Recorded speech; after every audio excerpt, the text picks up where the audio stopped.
Alright, what's up YouTube and my my 0 subscribers, which is just freaking awesome. Ran 400 game here, and I have a gameplay for you on Hazard and Domination. And as this is my, I think it's my 5th or 6th take, I want to try to get this in one shot just because I heard somewhere before that the more takes you do, the less personality you get in your commentary. But since this is my first time, I guess I'm going to give myself some leadway here. And you have to bear with the gameplay for a little bit because it's pretty, I suck basically in the first 2 minutes, but after that it gets pretty good. So just bear with that for a little bit. I can tell you a little bit about myself right now since this is my first video on the YouTubes and the interwebs. So I'm Ran400Game, I go by Randy if anyone was curious. It's my first attempt at this. That's my gamer tag on the Xbox 360. I don't actually own a PS3. I own a PS2, but I actually just didn't get a PS3. I decided to get an Xbox 360 because my friends had Xbox, you know, they had Halo, and Halo was like the most amazing game ever when it came out. And it still is. I like Reach. I mean, it's getting taken over by stuff like Call of Duty and Battlefield, but I mean, what can you do? They brought the space age shooter into it. So that's that. I also have a Wii, but you know, family entertainment and such. So that's that. I'm from Pennsylvania, so I'm one of these East Coast commentator guys. So, and I'm a college student, I'm a senior college student, so, you know, I'm busy with all these tests, homework, and, you know, they keep me busy 25 hours of the day, 8 days a week, 400 days a year, because they can. And I actually noticed this, come to think of it, that when I started recording these videos, I was like, you know, because this is my first video, I decided to, like, cherry pick a video. Just be like something that's cool, something that people like to see, you know, no automatics. And I noticed that like 3/4 of my videos are L96 or sniper gameplay, so probably should fix that. I mean, I don't know. I guess I just like the look of the sniper videos online. But yeah, that's me. As far as I want to talk a little bit about the state of like video games, especially like the Call of Duty versus Battlefield scene, because that's always important to people right now. So what I've considered is, like, I played the Battlefield 3 beta and I loved it. I liked it. I never really played Battlefield 2 or Battlefield 1 for that matter. And I decided to play Battlefield 3 just because of all the media hype, and they did a really good job with the media hype. They sold that thing. They sold it to me. I was like, you know what? I'm interested in this now. I'll probably pick it up. So, and I mean, one thing I don't like video game developers and sellers to do is to do that, like, buy it when it's new and you'll get like a free single player mission or free guns. But I mean, they want to make money because the people who make the video games aren't going to make the money off the used games, right? That's going to be the sellers, so they got to make money somehow. So I kind of respect that. But I mean, that's the same with downloadable content. I mean, you could have just put that on the disc. That's my little rant about that. I mean, you can't really do anything about that. You just kind of have to go with it. But Battlefield 3, I think it's going to be really good. It was a fantastic move on their part to come out before Modern Warfare 3. But I think you're going to see this shift of people coming from Battlefield 3, and then once Modern Warfare 3 comes out, everybody's just going to go to Call of Duty. Or a lot of people will go to Call of Duty. Just because, you know, it's Call of Duty, it's like the staple. Everybody looks up to it as like a name. So it's just going to be a gigantic shift from Battlefield 3 to Call of Duty. But I think Battlefield 3 will have its own little niche. It'll be able to hold its own. And this guy at B flag, excuse me, sir, you're not zoned to smoke at B-Dom.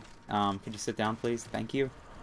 It actually brings me to a story about how, so Thursday, this past Thursday, our fire alarm, so I live in a little backstory, I guess. I live in an apartment off campus, in the city, where I go to college, and the fire alarms are going off, and if you know anything about college students, they tend to, you know, burn things. We suck at cooking generally. Like, half of us suck at cooking. I suck at cooking. My roommate's a brilliant cook, but people tend to, like, overcook, so, you know, the fire alarms go off. It's just, you know, it's just what college students do. So I was like, oh, it's just a false fire alarm. No one really pays attention to it. And then I was like, and it wasn't our apartment fire alarm, it was the building fire alarm. So I was like, hey, it might be in the hallway a little bit. Might as well take a look just to see. So I go under our hallway, and I see this, like, gigantic amount of smoke. Like, it was it was I couldn't, like, I could see, like, a little bit, but not very much, so I should probably take this a little more seriously. So, hold on a second, let me get this water here. But yeah, so I was like, I should probably take this a little more seriously. And turns out the people beside us, they were cooking, which is, I wasn't surprised by that. But they had an oil fire, and you know, because we is college students and we is smart, they decided to put water on it. And like, why would you put water on an oil fire? An oil fire, really? It's just gonna splash. It's gonna spread everywhere. Put flour or baking soda, something, anything else, like really. But so they're really smart. They're doing a lot with their education. I mean, me coming from a chemistry background, I was just like facepalm myself there. And so everybody evacuated. By the time my other roommate left, you see like the smoke was just like filling the hallway. He could barely see when he got out. So it was more smoke than fire, but it was just, I really don't understand. Why would you do that, really? But yeah, so that's my rant. And speaking of bad things that happen to people, so our car, it has like, it's either like a bad luck charm or it's karma. And this guy at A, I mean, if you learn from your B guy, you can sit down too. That if you know anything about tomahawks and flags, they like each other.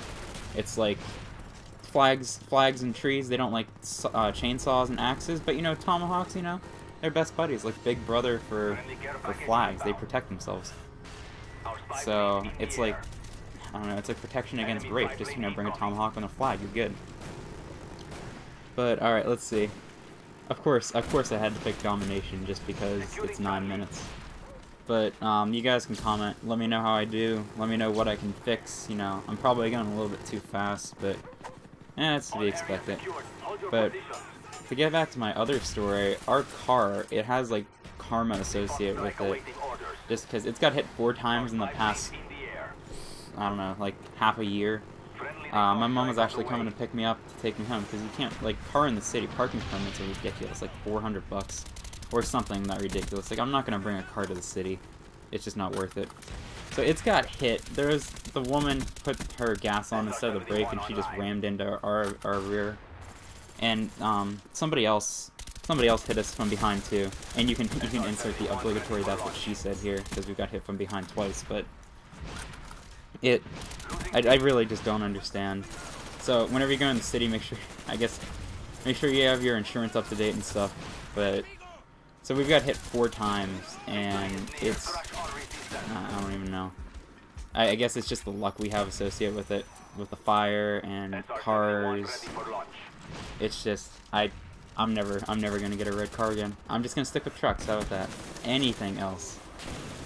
But yeah, so, and there's actually another thing I want to get to before this video ends, is that this is like my 5th take at this, and I never noticed. Have you people, if you've ever listened to yourself, you sound completely different whenever you're talking to yourself and you listen to yourself back. You just sound completely different, and it takes so much getting used to listening to yourself, because I listen to myself and I sound like a freaking idiot. And just listening to myself, that's just gonna take some time, and I really, I don't know. It's really interesting. I sound like a 12-year-old just by listening to myself. It just sounds so different. If you guys have probably, if you ever record yourself and listen to yourself, sound completely different. But yeah, so I mean, 37 and 5. I mean, it's respectable. I mean, obviously cherry picked it just because I like snipers, but. So yeah, this is my first video. You can let me know what you think. I appreciate you guys listening, and I guess, peace.